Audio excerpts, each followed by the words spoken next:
2020 is the year we learned what we need to do for our humanity, to improve our health, connect with nature and our communities, and the Victory Garden can take us back to all of that. A return to gardening can take us back to the magic that nature holds for us and offers to us. Hello everyone, I'm Kaye Kittrell, and for 8 years I have been an urban gardener in Los Angeles and documented the creation of a microfarm in my front yard on Late Bloomer Show on YouTube. I have been inspired by the devastating events of this year to roll out a campaign that could improve our lives. Victory Gardens 2020. During the First World War, as European farmland was ravaged and farmers were recruited to fight, a severe food shortage developed. Weeks before the U.S. entered the war in March of 1917, the National War Garden Commission was organized to encourage Americans to contribute to the war effort by growing food in private as well as public spaces to be exported to Europe. The national campaign was promoted with propaganda posters advocating civilians sow the seeds of victory, and information was shared through clubs and neighborhoods and churches. As a result of a concerted public and governmental effort, the program was so successful, 3 million new garden plots were planted the first year and 5.2 million in 1918. By the end of the war, the campaign was called Victory Gardens. In World War II, Americans were experiencing food rationing and the program was reignited.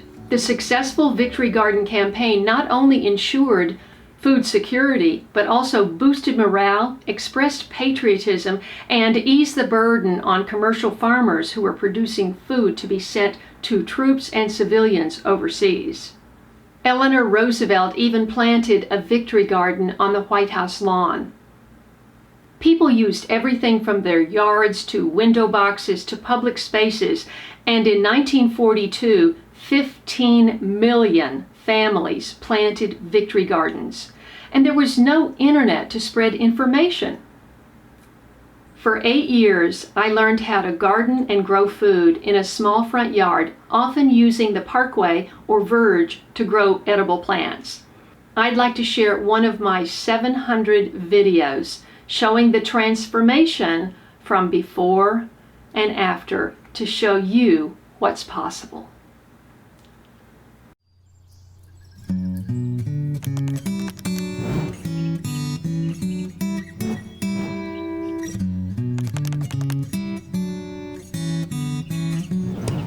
I've often said a garden is never perfect and it's never done.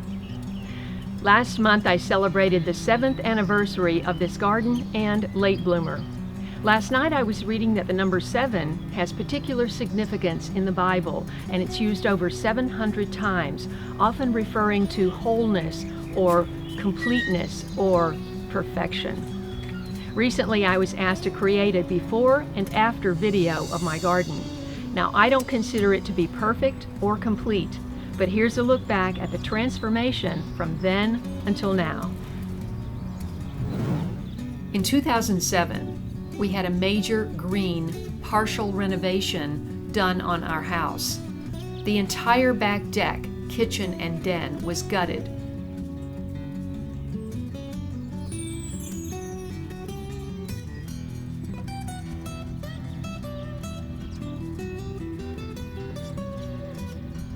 While most of the work went on in the back of the house, the front yard became a staging area for the construction. This green project was filmed for an episode of Greenovate, a new show which appeared on the Discovery Channel for one season in 2008 before the housing market crash. This is when my shutters were painted red and have stayed the same color since. We had landscaping done when the house was finished. During the next 4 years, all of the trees in the front yard, except the pine tree, died or were removed. Only a handful of pre-existing plants remain in the garden, such as the fuchsia camellias and shade-loving plants next to the house, as well as the signature pine tree. The big acacia tree got choked of water by the ground cover planted here and developed oak root fungus and died in late 2011, starting me on this path of discovery.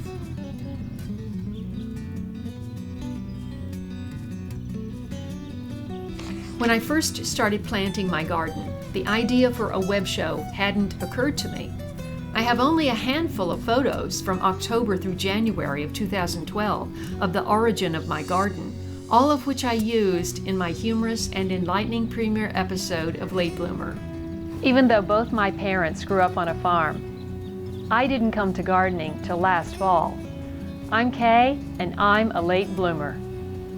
I was a serious photographer, and I even took my own photo for my late bloomer branding.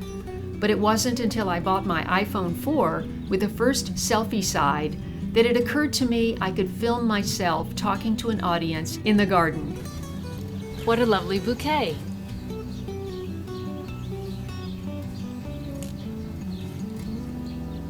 As cauliflower was growing in Parkway Plot Number 1, the ficus tree root, still living after being cut down years earlier, was coming out of Parkway Plot Number 2. By the end of January, the local paper was photographing me with my first homegrown cauliflower. The resolution was so poor on those first clips, all these leaves can go in my compost, which I made on February 1st, that by March 20th, I had jumped to the lightweight Sony Nex 7. I said, how about I put a tomato plant right here and take advantage of this spot of sun? Unfortunately, this camera did not have a flip screen, which made filming myself more work. Seriously time to get another carrot. But it was fast focusing and very sharp filming critters, which I find fascinating. I had a ton of snails that first year, and I routinely went out at night to round them up. My first plantings were a Meyer lemon and Valencia orange trees, which I surrounded with nasturtium and herbs. I've had nasturtium blooming in spring in my garden ever since. After removing the grass and adding a raised bed, I used the surrounding area to grow a number of vegetables in the first years. The most challenging aspect was the heavy clay soil, so I spent countless hours sifting out rocks and adding amendments.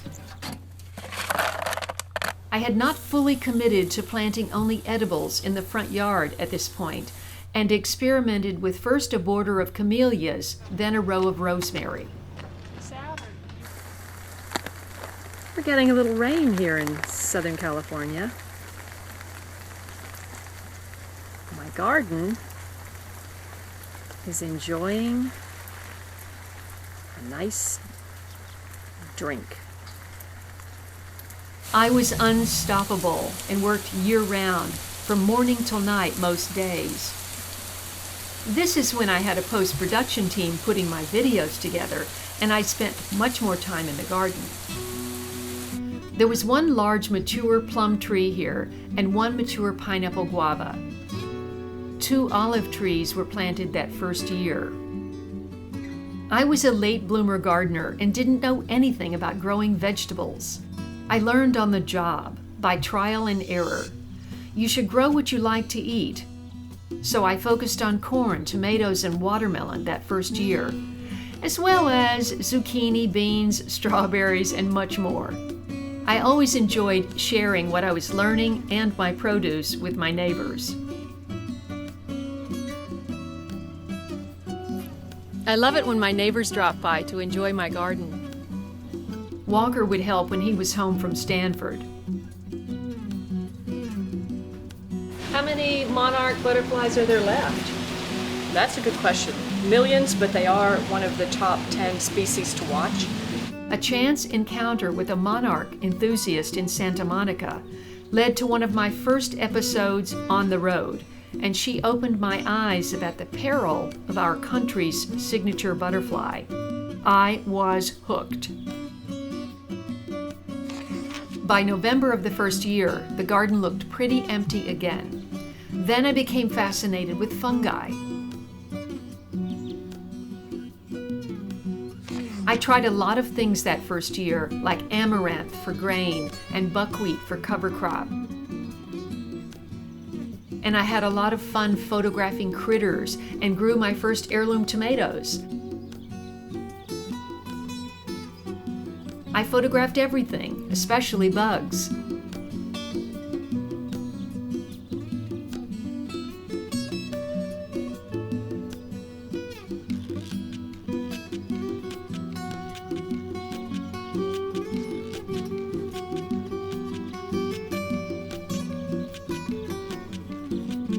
This Queen of the Night cactus was just about to open.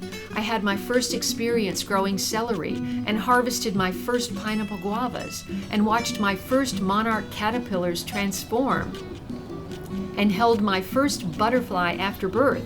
In fact, I became obsessed with monarchs. Ever wonder how they get out of that skin? I did until I saw this. After a year of going gung-ho on creating a front yard food garden, nothing was stopping me. I removed the old fence around the front porch so you could look out and see the garden.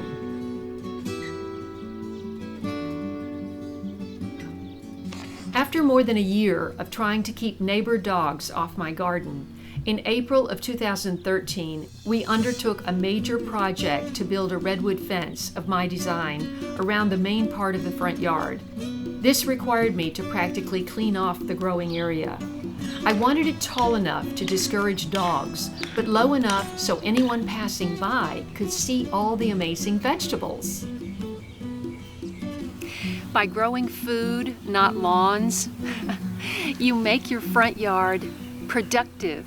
You contribute to the soil bed, you capture the rainwater.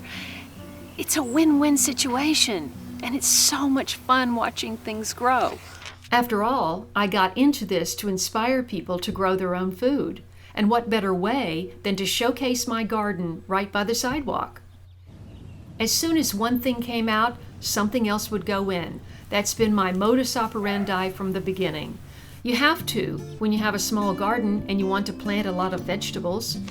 By the end of February, I had a garden full of cool season vegetables.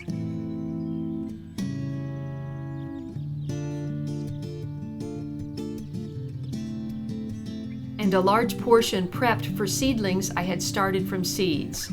This would be my first big year planting heirloom tomatoes and a wide variety of peppers.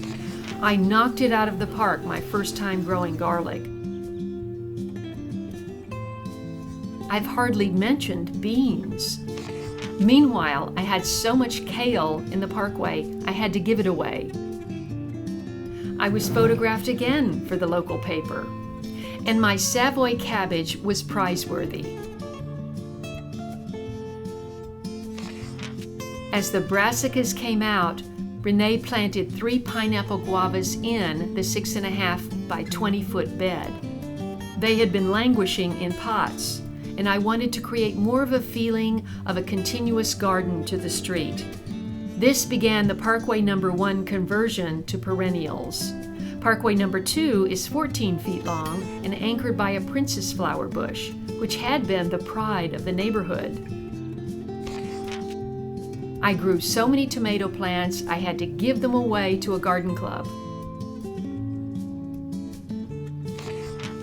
By July 5th, I thought I couldn't fit one more plant into a sunny spot. Then I bought okra, which replaced the corn in the back 40. Then I saw the damage on my first olives and learned it was from the olive fruit fly maggot. As I often say, something is always eating on something in a garden. The main front yard garden went through another transformation when I realized in 2014 I could be at least growing more produce in the summertime and installed a 5 by 10 foot raised bed, which I nicknamed the back 40. I've grown all annuals in this bed, with obviously more success in summer when the sun is higher in the sky. It's August the 1st. And powdery mildew has taken claim of the back 40.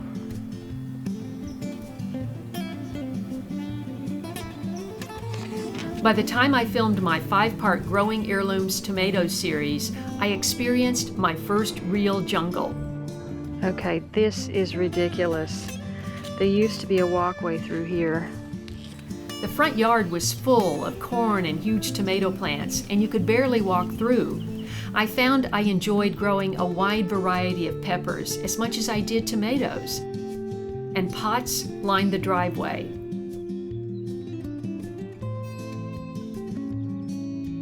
The parkway was full of everything from milkweed and pumpkins to quinoa, broom corn, and tomatoes. And Mexican sunflower attracted monarchs. For the first time, I had an abundance of tomatoes and corn. By September, I had the biggest one-day harvest before or since. I canned for the first time and made tomato jam. I found my little front yard garden could produce a lot. And then the peppers started coming in. Every season brought new methods and plantings. In 2015, I went all in and grew my first habaneros and borage. I haven't been without that since. And wonderful snap peas. I'd try new things like Jerusalem artichoke and orange Thai chilies. There were pests like hornworm. This one I named Freddie and made a video about him. When it's a baby, it has this long, it's like a narwhal whale. It has this long point on one end. I always thought that's the horn. That thing kind of drops off and becomes a little crooked tail. So the whole time I was seeing these small ones, I was thinking the tail was the head. In November, I created a trapezoid bed because I found that things just grew better in raised beds. Why do I love red voile over garden cloth? In 2016, from worm towers Now I just have to wait for it to rain. to rain barrel installations to wood chips Oh my gosh. to the big driveway project, it was all about stepping it up. Is Soil. a nematode. It's a whole group of, I can't see it, right? It's too small. well, some are big. Oh, Yeah, so like humans can be infested, you'll cut this part out, infested with some nematodes, big old things like this that live inside your body. and further committing to a sustainable approach. In 2017, I had my biggest garden ever and was once again photographed for the local paper.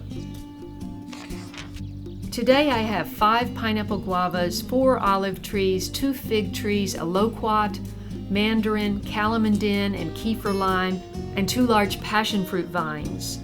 Goji berries, blueberries, boysenberry, and Cape gooseberry, sugar cane, as well as lemon verbena and lemongrass are just a few of my perennials. Adding wood chips to my garden 2 years ago has changed my whole approach. I spend a lot less effort and time digging, I save money and time on watering, and weeds rarely make an appearance. Growing more perennials has left less space and available sunlight for annuals, and this year I've tipped the scales more towards year-round plants. I'd grow 5 times as many plants as I have if I only had the space. The jungle ebbs and flows with the season when there's less light in winter, but in spring and summer, the front yard these days is packed. Today the pineapple guavas have crowded out everything I have planted underneath, but they are stunning when covered with their sweet edible blooms as they are now, and scrumptious when they mature in the fall. Okay, first bucket full. Go ahead, Eric. Looking back through literally tens of thousands of clips and photos, I amaze even myself at what I've managed to accomplish. I hope it is inspiring to you. Thanks so much for watching this channel, liking my videos, and especially sharing them with friends. Please consider becoming a patron of this channel and look in the description below for other ways to support this channel. Thanks so much, and I'll see you in the next video. And if you enjoyed this one, why not try these?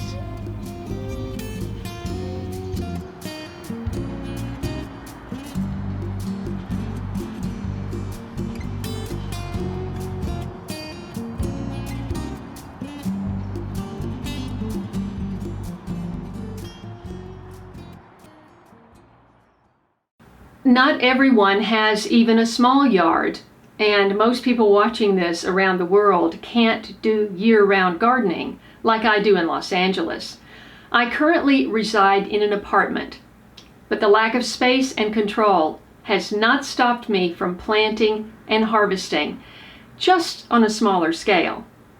With light, water, and seeds, you can grow an indoor garden in a small apartment. I know. I'm doing it.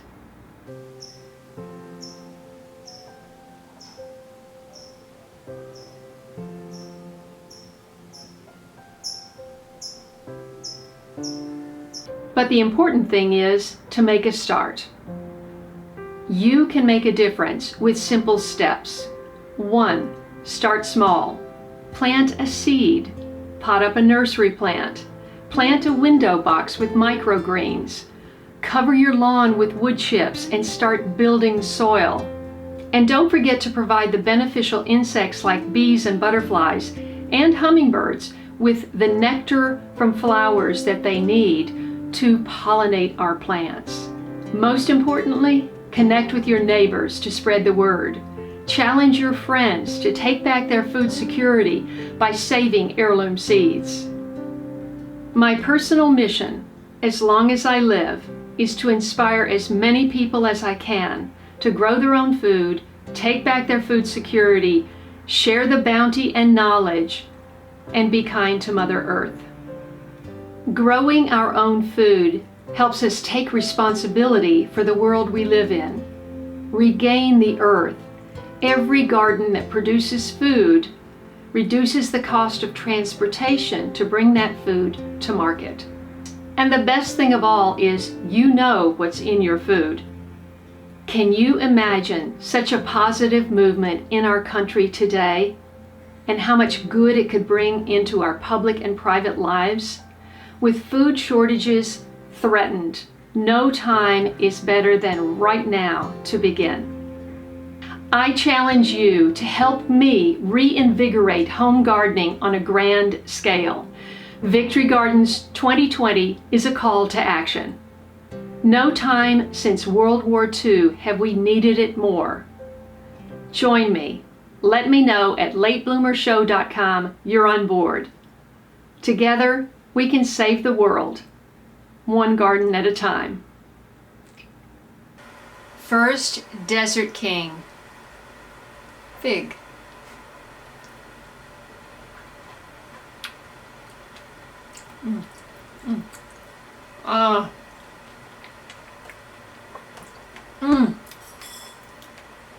That was like a mouthful of jam.